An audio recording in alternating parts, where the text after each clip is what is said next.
How's it going everyone? I've got another Modern Warfare 3 weapon guide for you today, and this time we're going to take a look at the last LMG I've got to feature, the PKP Pecheneg. So the PKP is the only Russian weapon in the LMG category, and it's unlocked pretty early on at level 14, and just like the MK46 and the M60, the PKP is one of the belt-fed light machine guns, not like the L86 and the MG36 which have those drum magazines. But let's start off this guide and take a look at some of the PKP's general features. Since that recent patch, the LMGs have been granted better damage at long range by eliminating that drop-off, which means the PKP, along with some of the other LMGs, infinitely retain their 40 damage, which means you can get your 3-shot kill at any range. PKP's got some serious recoil, although it's not the highest recoiling LMG, the shots will stray way off target if you keep your trigger finger held down. And while the iron sights on this weapon aren't too bad, they're pretty clean and perfectly usable. That's if you can actually find them hidden down there in front of the whole bulk of the weapon model. When using this weapon without a red dot sight, it can be a little difficult to keep track of your targets, especially when that recoil comes into effect and the gun starts climbing skywards. It can sometimes obstruct your target altogether. But moving on, let's take a look at some more detailed stats of the PKP. Like all the LMGs, the fire mode is automatic. We've got that slow aiming speed of 0.40 seconds.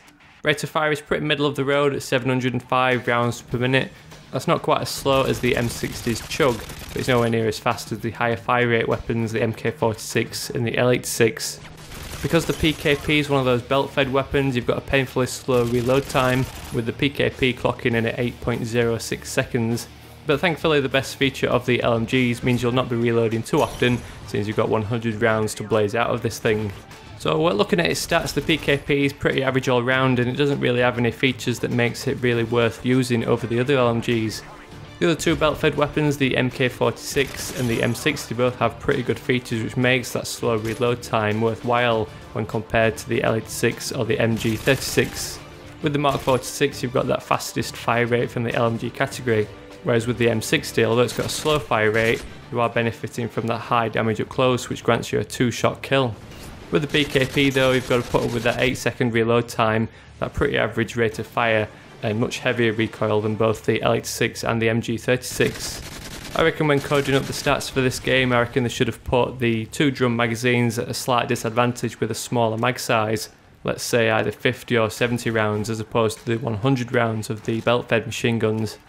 Or I think they should have maybe given the PKP really low recoil, which would have given it that outstanding feature that had countered that slow reload time.